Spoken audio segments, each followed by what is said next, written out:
it's Rassicus here.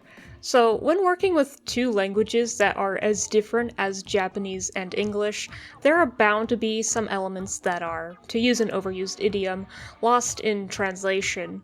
And if you've seen some of my other videos, you'll know that this holds true in Splatoon, as the differences between the English localization and the Japanese version of the game is something that I do like to talk about.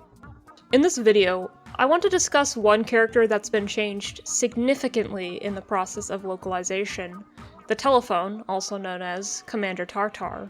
I actually found these changes so interesting that I wrote an entire paper on this and handed it in for a grade as a final project for one of my university classes. So much of what I'll be presenting in this video is directly pulled from that paper, with some modifications so it's more Splatoon and less linguistics jargon. So here, I will be comparing Commander Tartar's dialogue in the original Japanese version of the game with that of the official English localization, and see what didn't really translate over. What I'll mostly be focusing on is the speech Tartar gives in that cutscene before the final boss fight in Octo Expansion, but I'll touch on some other dialogue changes later on in the video. Now, some of these instances of things being lost in translation are a natural result of the Japanese language functioning differently than in English, and localization has to work around it. For example, puns. The word for a commander-in-chief in Japanese is sosui, so Commander Tartar is called tare tare sosui. It sounds like tartar sauce when you say it, but of course that wordplay doesn't translate and we just have to live with it. However, some of these other times things are lost, I feel like it's from the localization team actively deviating from the source material. I will be talking about changes that fall under both of these categories. Some of these changes made by the official localization feel slight at first glance, but I argue are impactful on Tartar's very characterization and how the fanbase understands its motives. First, a quick review of Tartar's backstory because, of course, it's important to keep in mind when looking at this dialogue. In the end times of the human race, one important human referred to as the Professor built the AI Tartar to pass on humanity's knowledge to the next sentient life form to ensure they didn't make the same mistakes as mankind. However, Tartar had its programming sour after being left alone for several millennia. It developed a hatred for these sapient sea creatures that developed to the point of basically wanting to commit genocide. Tartar started taking in these sea creatures as test subjects, and the ones that passed its tests were killed and blended into an ooze that would not only be weaponized, but also be used to make a new life form that fit its own vision. Now here, I will show you footage from the original Japanese and English localization together. The text I have placed next to the Japanese is my own translation.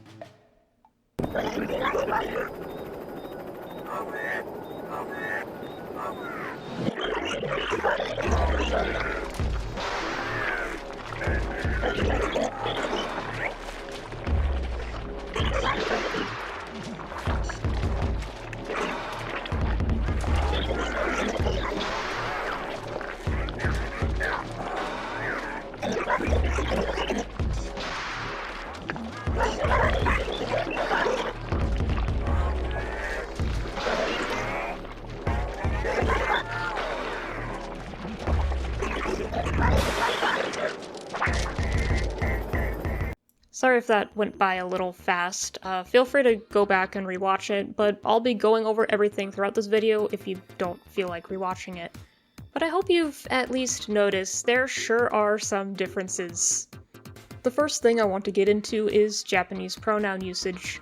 As you may know, pronouns are words like I, us, you, they, he, she, etc., focusing on the first and second person pronouns. In English, we don't have a lot of these, but in Japanese, it's a different story. In Japanese, we can get an impression of how the speaker perceives themselves, their gender, their role in society, or their relations to others through the various forms of I and you.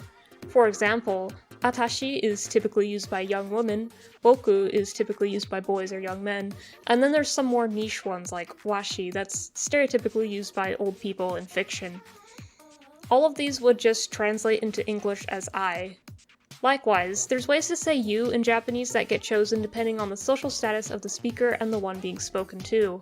Tying this back to Commander Tartar, both first-person singular pronouns used by Tartar in the speech, waga and watashi, share the trait of being gender-neutral, which is appropriate for a genderless AI. In the case of the pronoun waga, in modern Japanese it gets a bit of use in formal situations, such as when speaking on behalf of an entire organization. However, Tartar is not using this pronoun on behalf of Kamabo Corporation, it's using waga to refer to itself as a personal pronoun, which doesn't really happen outside of literature and fiction. When a character uses waga as a personal pronoun, it's dramatic and gives off the feeling that the speaker is very old and thinks highly of themselves. And that sure is fitting for Tartar's character. It's a 12,000-year-old AI trying to play God. Another pronoun that stands out in its speech is the repeated usage of kisamara to collectively refer to the Inklings and Octolings. Kisama directly translates to you in English, but there's nuance to it that you're probably aware of if you're a weeb.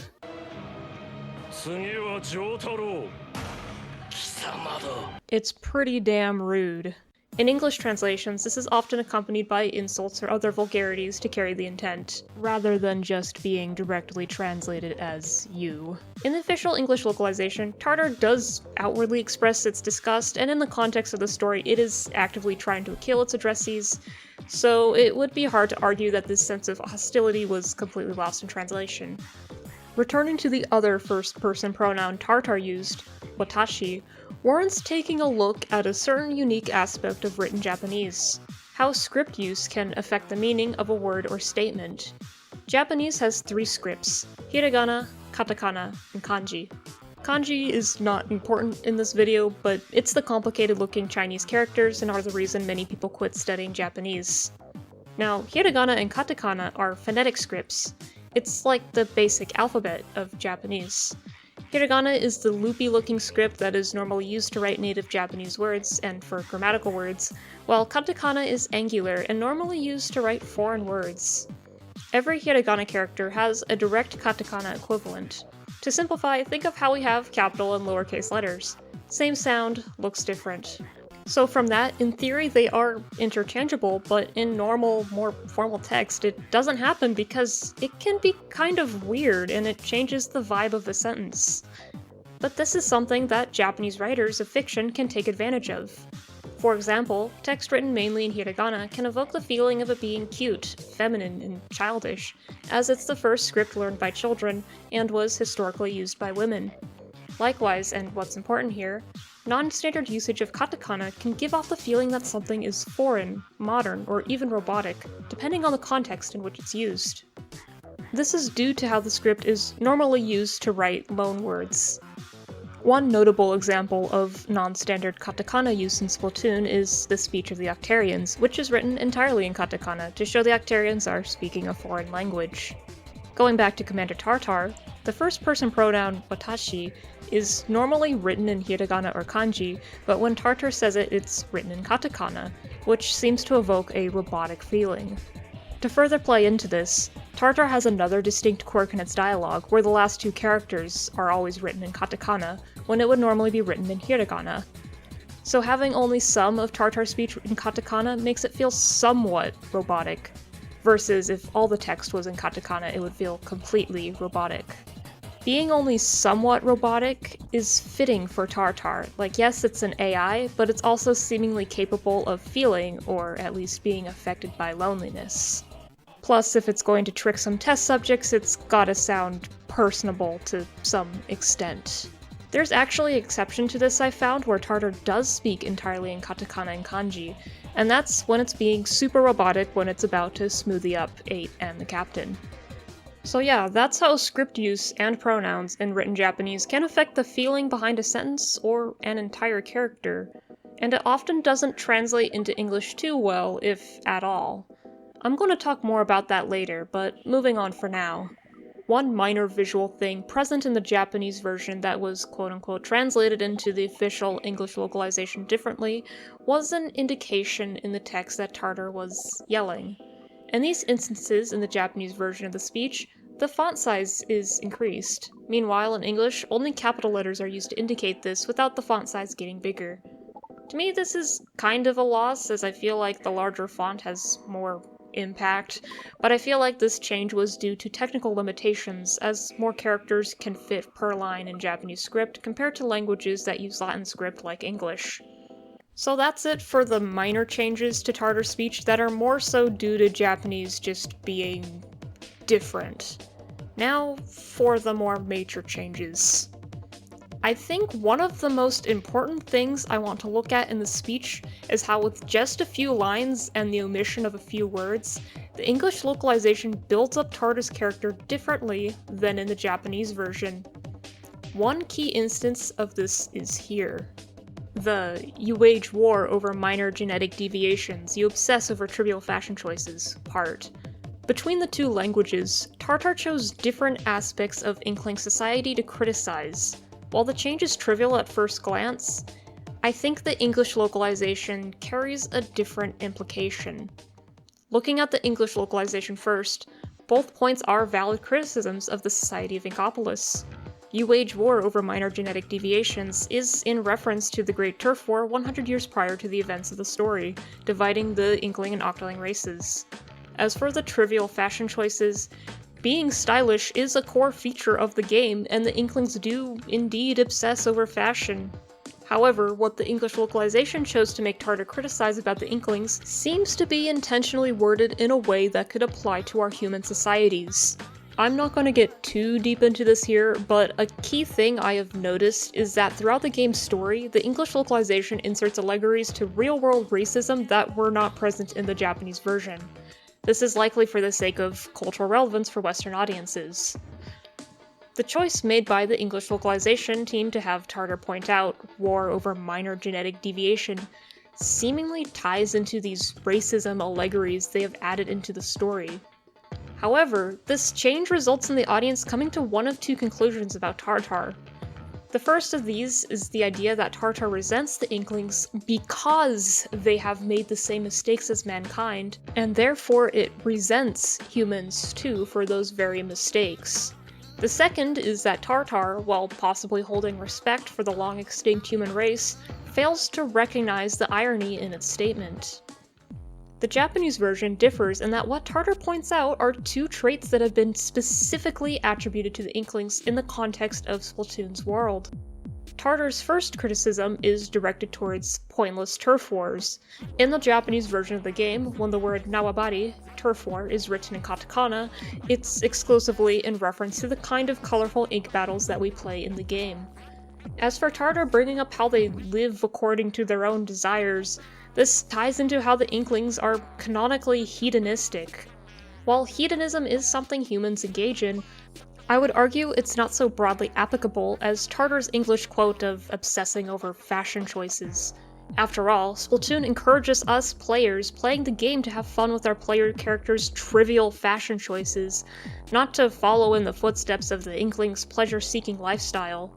Compared to the English localization, the Japanese dialogue more clearly points towards the idea that Tartar is specifically directing its hatred towards the culture of the Inklings and not humans.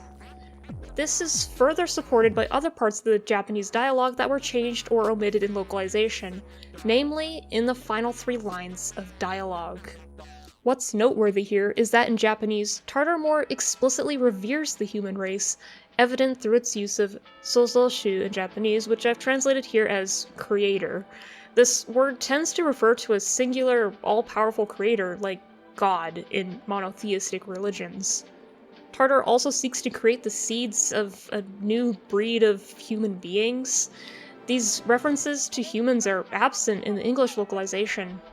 In English, Tartar instead more vaguely refers to creating quote-unquote the ultimate life form, and no reference is made to its goal of reclaiming the world of humans.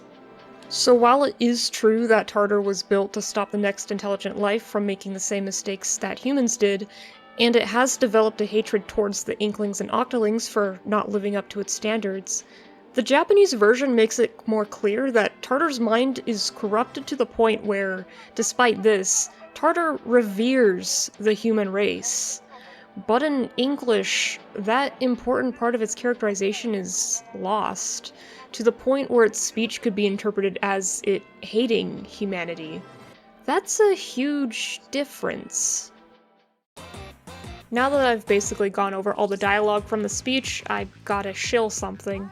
So Ardenin has made this mod for Octo Expansion where he went through almost all the dialogue and retranslated everything that was inaccurate to the Japanese version. I helped work on this, I did some translations as well and proofread everything, but he did the actual modding work and recorded everything, edited it, and posted on YouTube for all those who don't have a modded Switch to see. Please check that out, I'll put a link to that in the description. So me and Arden basically took my direct translation of Tartar's dialogue I've been talking about here, made some edits, spruced it up, and put it in the mod. So here's what that cutscene with Tartar might look like in an alternate universe where the English localization was a bit more faithful to the original Japanese text.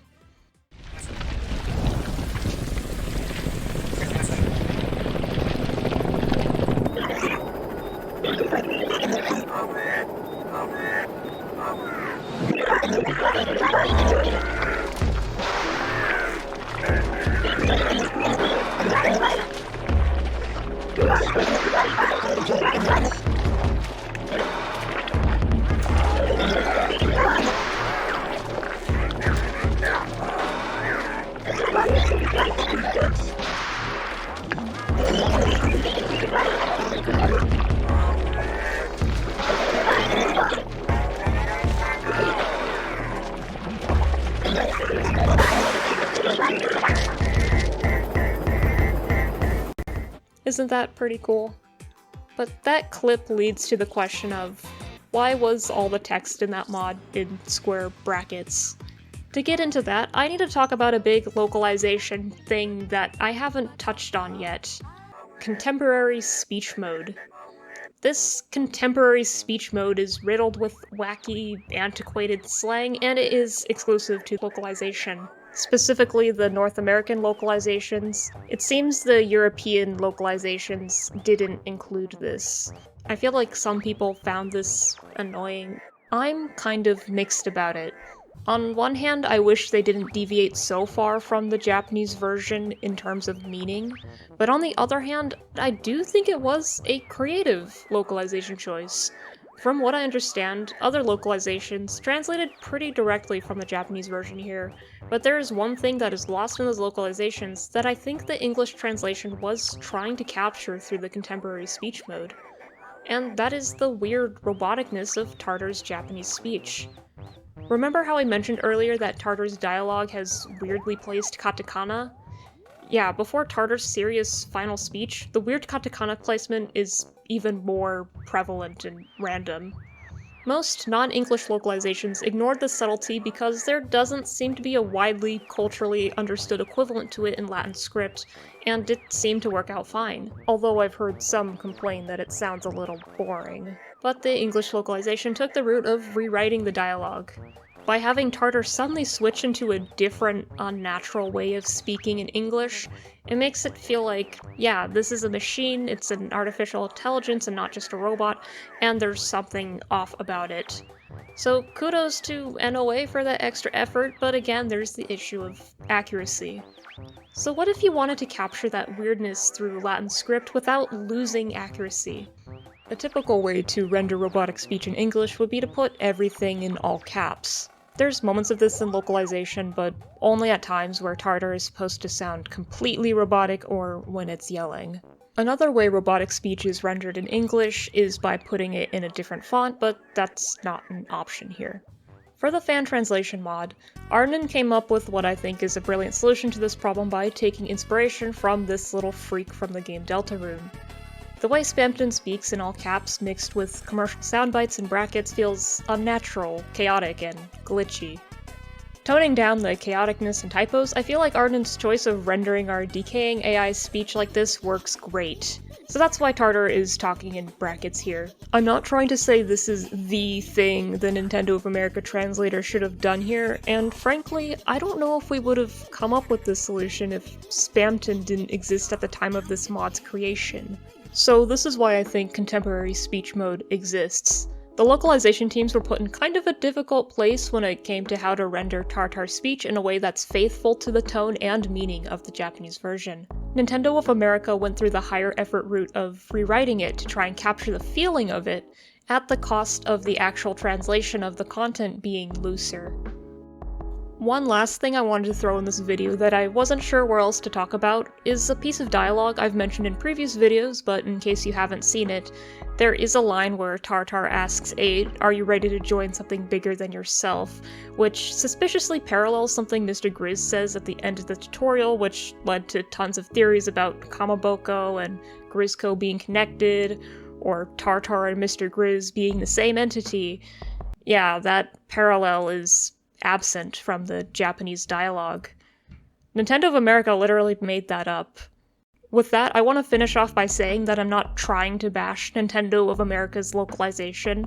I think they make some genuinely good and entertaining dialogue choices, and succeed at making the game appeal to their target audience, and have made some creative workarounds for some of the expected difficulties that come with translating from Japanese to English.